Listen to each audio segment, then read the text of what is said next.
وانظروا هنا: من يهدي الله ومن يضلل، ولم يذكر اسم الله مرة ثانية.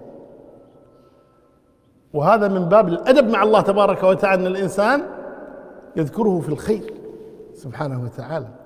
وإذا قال الجن: وأنا لا ندري أشر أريد بمن في الأرض أم أراد بهم ربهم رشدا. لما ذكر الرشد ذكر اسم الرب، لما ذكر الشر لم يذكر اسم الرب سبحانه وتعالى.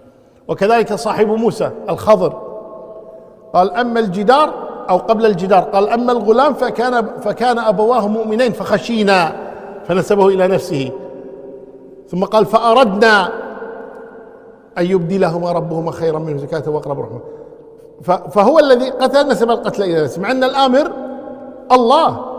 أما الجدار قال: وأما الجدار فكان لغلامين يتيمين فأراد ربك.